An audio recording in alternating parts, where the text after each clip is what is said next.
Olá, seja bem-vindo ao Interativo. Meu nome é Camila Lical e estarei consigo nos próximos minutos. Hoje vamos viajar no mundo do jornalismo desportivo para falar dos desafios da mulher na redação do desporto. Natércia, bem-vinda ao Interativo. Muito obrigada pelo convite. É formada em Geografia. Como é que vem parar no mundo do jornalismo? Opa, é uma história um pouco engraçada, como é que eu vim parar para o jornalismo. Na verdade, eu paro no jornalismo por oportunidade e por convite. Explico-me melhor.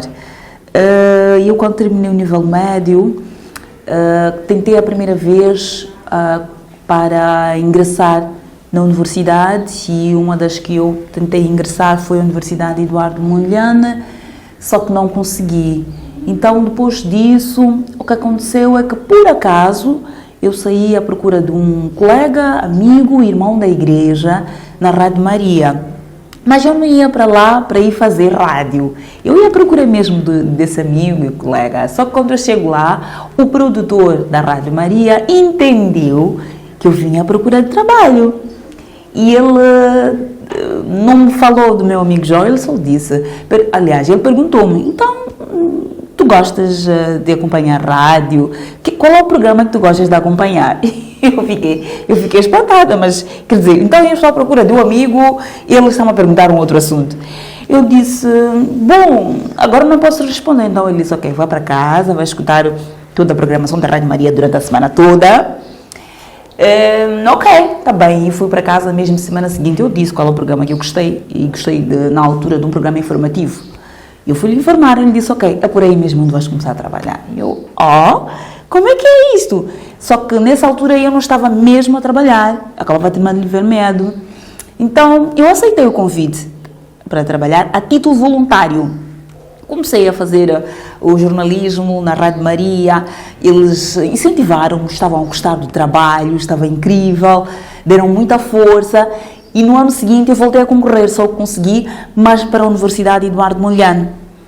Os cursos que tinham na altura eram mesmo esses. Tinha ensino de História, tinha ensino de Geografia, e eu era tão boa História, tão boa Matemática, que eu não escolhi Economia, não escolhi História, mas de repente, não sei por que carga de águas, eu acabei escolhendo ensino de Geografia. Entrei, fiz ensino de Geografia, comecei o primeiro ano, estava ainda na Rádio Maria. Só que no segundo ano recebo um convite do Nelson de Souza, o falecido Nelson de Souza, ele era humorista, não sei se conheceu, o Chakwati Kanzero.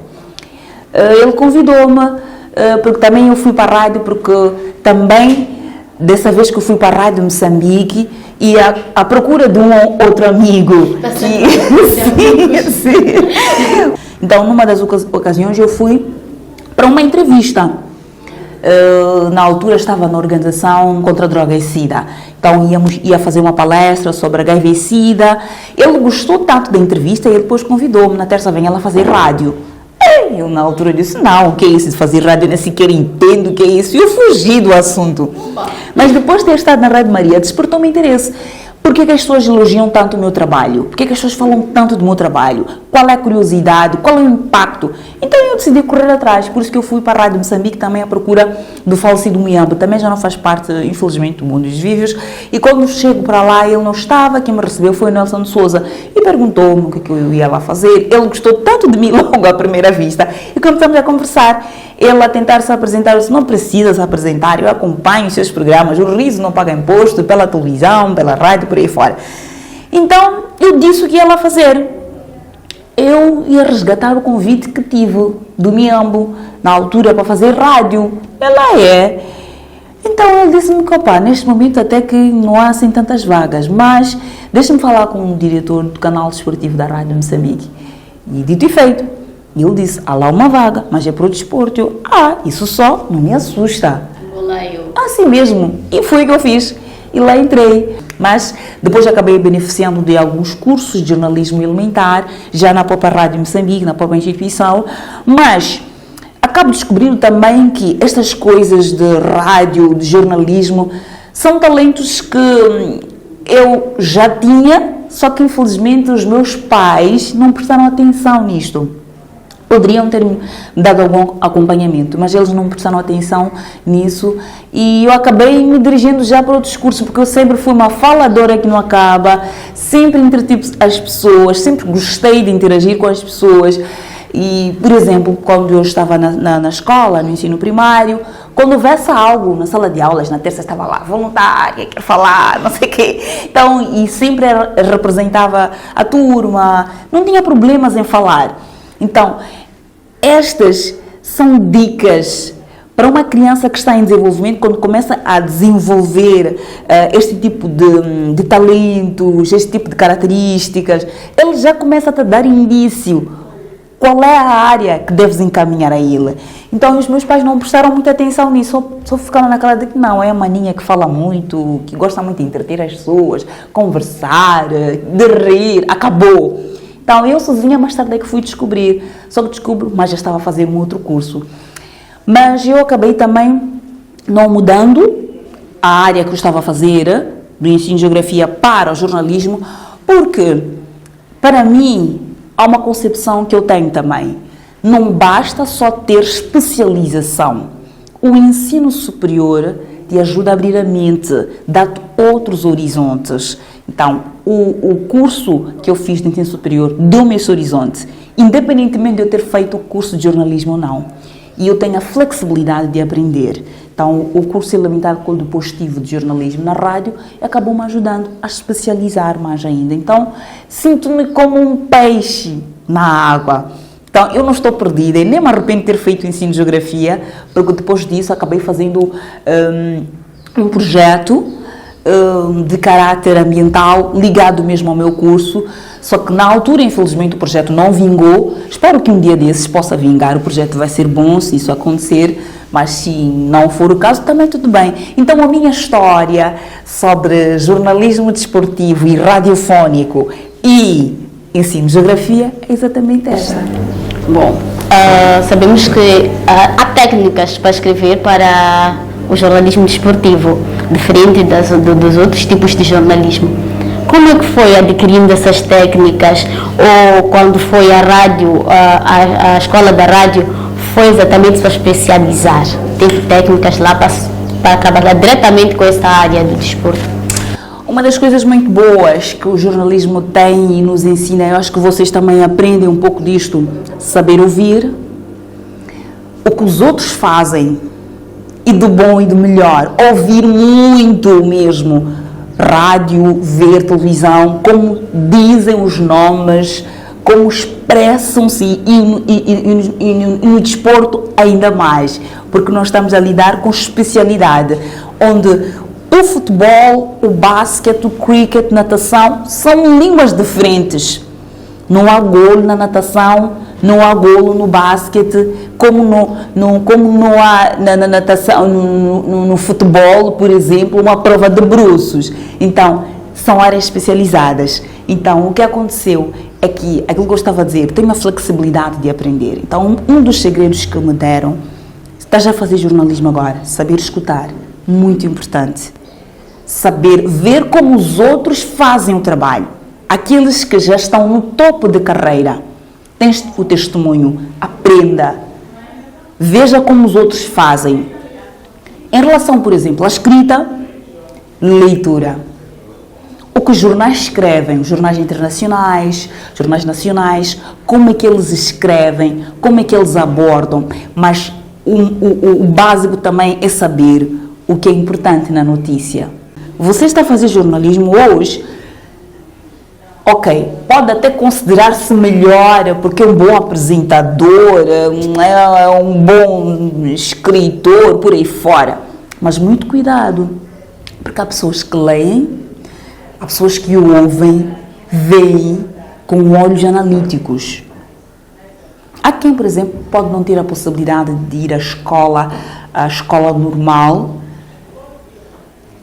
e que tem livros em casa. Mas a quantidade de informação que ele te vai trazer, mesmo sem ter ido à escola, comparando com aquela pessoa que foi à escola, vais ficar surpreendido. Então, é todo este manancial que faz de mim a profissional que eu sou hoje, colhendo experiências. Como foi para a família receber essa notícia que teria uma jornalista desportiva em casa? Tranquilo, porque eu sempre gostei do desporto, é o primeiro ponto. Sempre que houvesse aulas de educação física, eu estava empenhada, os meus pais já sabem, estava empenhada, ela quer ir fazer educação física. E depois, eu cresci no meio de homens. Os meus tios, eu cresci com os meus tios.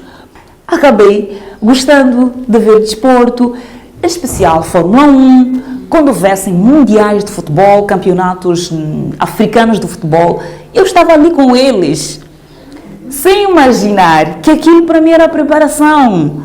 Como é que, por exemplo, decorrem as qualificações para um campeonato africano, quem ganha, quem passa para a fase seguinte num campeonato africano, depois a fase final, idem também para o Mundial. Comecei a ter a primeira relação com os jogadores famosos, tanto africanos como europeus, internacionais, justamente por causa desta oportunidade que eu tive de crescer com os meus tios. E eu fui tendo este contato, por isso que não me foi tão difícil também aceitar este mundo do desporto quando fui convidada, porque já estava familiarizada. Acho que é algo que tem a ver também com o destino, tem a ver mesmo com estes pormenores. Então isto familiarizou-me, ajudou-me. Então foi fácil quando cheguei lá. Hoje é Fórmula 1. Fórmula 1 não tem problema. Lá em casa sempre acompanhávamos Fórmula 1 com os meus tios, que estávamos lá, acompanhávamos todas as corridas, de 1 até 52. Víamos como é que corriam os pilotos, como eles davam no duro para chegar na última volta e aquelas celebrações todas. Então tudo isso acabou me ajudando. Então é tudo destino mesmo. É destino. Nós sabemos que existem estereótipos, porque a maior parte que faz jornalismo desportivo são homens e é visto como uma área somente para homens. Como é que foi entrar na redação, uma redação só de homens? Qual foi a experiência? Olha, Camila, aquilo que eu estava a dizer, eu cresci no seio de homens, nunca tive medo de homens, sempre trabalhei com eles e os encarei. Não tive dificuldades então quando entrei para a redação, porque ela era composta 90% de homens. Quando cheguei estava lá a Rosa e estava a minha colega Jaimita de cabine. O resto eram homens. Então, é uma situação de que alguém já está vacinado, que está a começar o trabalho e já está vacinado. Na escola também, a maior parte dos meus colegas eram homens, porque já sabe, na altura, acredito, há uns 15 ou 10 anos a esta parte, as mulheres não tinham muita possibilidade de poder fazer ensino superior, porque não havia muita abertura. Então, estavam mais homens na escola do que mulheres. Então, eu estava em turmas em que estavam lá mais homens e eu batia de frente com os meus colegas. Nos debates, eu batia de frente, porque sempre fui aquela voluntária. Quando o professor lança um tema e ele pergunta: alguém tem ideia do que significa este tema? Eu já estava lá, levantar a mão, enquanto que os meus colegas não. Eles ficavam quietos até que o professor indicasse. Então, eu já vinha vacinada mesmo em relação a esta questão, de tal forma que os estereótipos, o assédio, não só estereótipos, a discriminação que talvez eu tenha assistido, não me afetou. Não me afetou porque eu já estava vacinada. Então, eu estava num patamar tal, quando entrei para a Rádio Moçambique, de superação de obstáculos, de barreiras na minha carreira. Eu não permitia que nada disso me afetasse. Não permitia mesmo. Se houvesse alguém que quisesse me discriminar, pensando que está a fazer com que eu desista da minha carreira, enganou-se. Eu me recordo que num episódio, eu fui para a cobertura de uma conferência de imprensa quando o Martinoi, o holandês, o Martinoi era selecionador nacional. E eu estava a fazer um direto. Nesse dia eu estava a fazer o direto através de telefone. E a dado momento eu coloquei uma questão e o Martinoi não gostou. Ele afastou o meu instrumento de trabalho. Eu liguei para a redação e fiquei indignada. O selecionador nacional está-me a tirar o meu instrumento de trabalho. E eu estava a fazer um direto. estava a fazer um direto e ele me tirou um instrumento de trabalho. A sala, na verdade, até gelou nesse dia. Disse, mas como é que um selecionador nacional, primeiro, ele nem é um moçambicano, dois, eu sou jornalista, estou a fazer o meu trabalho e ele também está a fazer o trabalho dele, porque ele está-me a proibir de fazer o meu trabalho.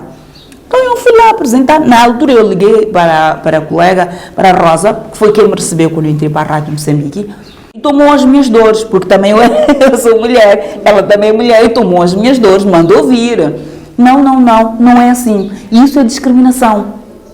O fato de estar ali uma mulher não quer dizer que tu tens que colocar barreiras para ela trabalhar. Ela está a fazer todo o trabalho que os outros colegas estão a fazer. Então, ela ajudou-me e fez-me entender que tu também não podes permitir mais isso. Naquele momento que uma fonte te manda tirar o equipamento, manda parar a conferência de imprensa. Exija os teus direitos. Exige os teus direitos. Não pode um selecionador nacional te expulsar só por te expulsar, tirar o teu instrumento de trabalho. Se você trabalhar, ele também está a fazer o trabalho dele. Então, essas são dicas que fui apanhando durante o meu percurso na minha carreira. Claro que é preciso também saber como tu vais reclamar. É preciso ter ética, não é? Não vais aí, a meio da conferência, começar a gritar com as pessoas. Não é bem assim. Não é bem assim. É preciso ter ética. É preciso saber como se posicionar perante uma situação como aquelas. Mesmo que deixe a conferência terminar, no final da conferência, porque existem mecanismos, tanto legais, como formas corretas de poder denunciar, apresentar aquela preocupação. Então, é importante também ligar estas questões. Em relação aos estereótipos, estava a falar a Camila, infelizmente, estes estereótipos estão muito conosco. Porque eu até fiz uma pesquisa, um projeto sobre o envolvimento da mulher no desporto. É engraçado o que eu descobri. Fiz uma investigação, um inquérito, na verdade, juntei homens e mulheres. Veja só as respostas que eu encontrei. As mulheres têm medo do desporto, não querem se atrever, porque elas acham que o desporto é para homens. Isto é um estereótipo que a própria mulher e a sociedade no geral criou. Este é um tema interessante, Camila. É pena que nós não temos muito tempo, mas este é um tema interessante. Por acaso já participei de um debate sobre isso, estereótipos na disciplina da educação física, estereótipos de género na disciplina da educação física. O que acontece? Na nossa sociedade, por exemplo, existem estereótipos de que, por exemplo, o desporto não é para as mulheres, é para homens. Mas agora já estás a desmitificar isto. Estás a desmistificar. Não só esse estereótipo de que o desporto é só para as mulheres, como também as ciências exatas, que dizem que não são para as mulheres, são para homens. Mas os factos, é engraçado, os factos dizem o contrário, os resultados dizem o contrário. São as mulheres que dão-se bem, pelo menos no nosso país, dão-se bem nas ciências exatas. Eu vou lhe dar um exemplo muito real. No desporto, a antiga presidente da Federação Moçambicana de Atletismo, Sarifa Magid, ela é a única catedrática em matemática em Moçambique. No desporto, o maior ícone do desporto que nós temos é uma mulher. E ainda a sociedade insiste que o desporto é para homens. Veja só o que acontece. Então, nós temos aqui uma realidade que é incontestável, que elas dão-se bem, tanto nas ciências exatas como no desporto, mas nós continuamos com estes estereótipos. Ainda há muito por se fazer para diminuir, até para acabar com estes estereótipos, porque eu vou lhe dar um exemplo. Numa casa, um homem e uma mulher, nasceu um bebê, vamos lá, uma menina. Os pais, os tios, sabe o que é que vão comprar para a menina? Bonecas, brinquedos de cozinha. Nunca vão comprar bola, bicicleta, carrinhos. O que é que isto quer dizer? Estereótipos. Que a menina só pode brincar com bonecas. E o lugar dela é na cozinha. Já viu? São estereótipos. Então, estes estereótipos que está a falar a Camila no desporto, infelizmente, estão ligados ao que acontece na nossa sociedade. É uma questão mesmo generalista. Ainda temos muito por fazer para acabar com esta forma de pensar. É verdade que não é um caminho fácil que nós temos que percorrer, mas nós podemos, por causa da nossa forma, a concepção da nossa mente. Nós subentendemos que o desporto, em particular o futebol, hoje já começam a aparecer muitas repórteres de pista. A Antena 1 é um exemplo de ter mulheres a reportar futebol, que é uma modalidade masculinizada.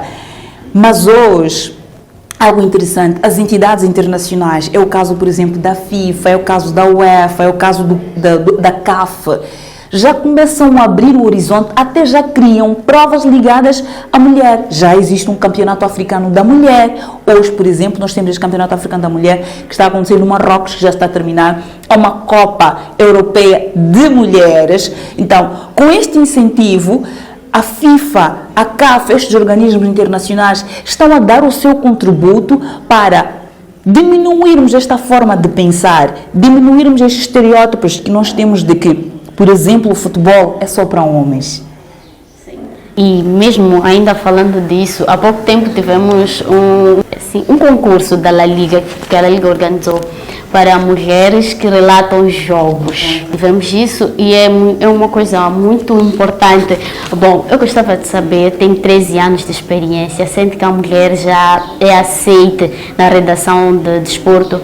Já, até algum momento, esta parte, nós temos sentido que já há alguma aceitação da mulher no jornalismo desportivo com muita facilidade, justamente por causa destes antecedentes que eu estive aqui a citar, o contributo que as comunidades internacionais, as organizações internacionais têm estado a dar. E eu vou lhe trazer um dado interessante. O Comitê Olímpico Internacional, por exemplo, que é a entidade máxima que gera os Jogos Olímpicos, emanou uma diretiva para todos os comitês olímpicos nacionais, no sentido de que em todas as lideranças dos comitês olímpicos nacionais devem ter pelo menos uma mulher na vice-liderança. E isto estende-se para as federações nacionais. Então, quando um organismo internacional faz isto, ele emana a partir de cima políticas, decretos, regulamentos. Ele está a dar um recado que tu, na tua casa, deves mudar de comportamento. Então, tudo isto está a contribuir para que as redações locais já comecem a abrir-se para receber mais mulheres e recebê-las com naturalidade. É o que está a acontecer hoje. Só que, atenção, é preciso preparar estas mulheres. Não basta só dar espaço a elas e para que elas façam coisas que não têm sentido. É preciso que elas estejam preparadas. Não vai aparecer uma Natércia que talvez não esteja preparada para falar de uma determinada prova. É preciso estar preparada. É preciso organizar-se, saber como fazem essas coisas, não fechar-se para um mundo que não é dela. Então, tudo isto é muito importante. Então, o que está a acontecer é justamente isso. E eu, por acaso, tenho acompanhado. Hoje, na televisão, por exemplo, temos assistido Novas Caras. Está a Azeitona, por exemplo, na STV. Eu soube que ela é do vosso projeto do Media Lab, o que é positivo. Ela está a fazer desporto, está a comandar painéis de debates, isso é positivo. Na televisão de Moçambique temos hoje a Liliana, que é apresentadora também de desporto, exclusivamente de desporto. Tem uma jovem, a Cristiano também está em Cabo Delgado. Ela está a fazer um programa de desporto. Na Miramar também acompanhei uma jovem que não me recordo muito bem do nome do programa, mas vi uma publicidade assim de raspão. Ela está a entrar para o desporto. Então, é tudo isto. As mulheres também têm que ousar, experimentar outras áreas e não ter medo, porque, como eu estava a dizer, que na pesquisa que eu fiz, eu encontrei o medo, o receio, esses estereótipos de que o desporto é masculino, o futebol é masculino, as próprias mulheres têm medo de ousarem experimentar esta área. O desporto não tem nada de mal. O desporto é vida, é cor, é alegria, é dinamismo. Então, se as mulheres não tiverem medo, tirarem esse medo que elas têm do que o desporto é complicado. Porque elas pensam no desporto só no futebol. O desporto não é só futebol. O desporto tem mais do que futebol. Nós temos variadas modalidades, natação, judo, karatê, taekwondo, triatlo, são muitas modalidades. Então, é por essa razão que elas acabam ficando com receio, Porque sabem que quando os homens saem e vão para o estádio para assistir um jogo de futebol, começam a ver ali o penalti, fora de jogo, elas começam a ficar confusas. Não, eu não posso fazer aquilo. Não, calma. Que é isso? Então, o desporto não é só futebol. O desporto é mais do que futebol, são modalidades. Então, eu encorajo as mulheres que não tenham medo, desafiem, escrevam sobre o desporto, cometam um erro, depois corrijam, ouçam, veem, escrevam mais, leiam mais, assim vão sentir-se mais à vontade. Então, este é um recado que eu gostaria mesmo de endereçar às mulheres, até para a própria Camila. Não tenha medo. O desporto é uma área muito bonita mesmo, nos faz crescer, humanamente falando. Humanamente falando, o desporto faz-nos crescer mesmo. Quem entra para o desporto, se for a ver atletas, sejam eles de renome ou não, a forma como os atletas são, o estilo de vida que eles levam é totalmente diferente. Isto por quê? Por causa do desporto. O desporto tem este condão de transformar vidas de verdade, no verdadeiro sentido. Então, ele transforma-te humanamente falando. Então, vale a pena sempre apostar no desporto. A ficar apaixonada. Que bom, que bom. Ficar apaixonada. Quais são os desafios na elaboração de uma matéria para o jornalismo desportivo? Os desafios são justamente quando nós não conhecemos primeiro a modalidade. 2, como nós não sabemos, por exemplo, o que é essencial numa notícia. Porque é preciso escrever, tendo em conta que não sou eu que vou pegar naquela matéria. Alguém vai pegar naquela matéria e fará a leitura. E tem que perceber. Este é o maior desafio, porque tu se escreves, não é para ti. Não. É para o outro ler. E ele tem que perceber. Então, para escrever, os desafios são estes. Saber o que escrever, como escrever e escrever a verdade. Nós também temos uma mania de escrever inverdades. Isto resulta da não investigação. Quando nós não investigamos como deve ser um certo assunto, nós escrevemos inverdades e especulamos. Apresentadores de televisão gostam muito de falar da vida pública. Não é errado. Mas existem técnicas. No jornalismo, aprende-se a fazer jornalismo cultural. Isto é um jornalismo cultural. Como é que nós não ficamos escandalizados quando ligamos a televisão, no canal internacional, ouvimos a vida de um famoso? Ela foi muito bem elaborada, a notícia, muito bem escrita, com cabeça, tronco, membros e conclusão. Te agradas. O próprio artista, quando vê aquela notícia, ele não se sente mal. Estão a falar da minha vida, mas a notícia foi muito bem elaborada. Infelizmente, é o que nós não fazemos. Também está a fazer qualquer coisa para ajudar o mundo do desporto, inclusive as mulheres, principalmente. É fundadora e coordenadora da Associação Movimento para a Mulher no Desporto. Em que contexto surge essa associação? Muito bem. A associação surge mesmo no contexto destes antecedentes que estive aqui a citar. No nosso país, infelizmente, nós temos muito poucas mulheres no jornalismo desportivo. As mulheres que fazem desporto como tal são atletas e elas começam a carreira, depois da carreira acabou, não aparecem mais. As imagens, as marcas destes atletas não são valorizadas.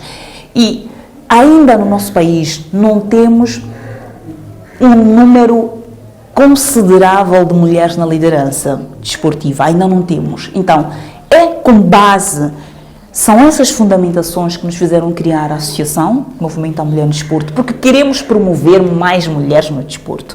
Queremos que as mulheres se sintam apoiadas até o ponto de quererem concorrer a uma presidência de um comitê olímpico, de uma federação. Queremos mais mulheres lá. Nós sentimos que fazia falta, então por essa razão decidimos nos juntar, atletas, jornalistas, para refletir em torno disto, para além de que no nosso país os melhores resultados que nós temos são conquistados por mulheres. É preciso reconhecer isso. A nossa ideia não é divisão, não é discriminação. Não é o nosso princípio, não. Nós estamos a falar de equidade. Quando fala-se de equidade, não estamos a discriminar. Temos lá homens porque se identificam com esta causa. Acima de tudo aqui é identificar-se com esta causa do envolvimento da mulher no desporto, empoderamento da mulher no desporto. É isto. Então nós temos homens lá. Também quero acreditar nisso. Acredite, porque é verdade.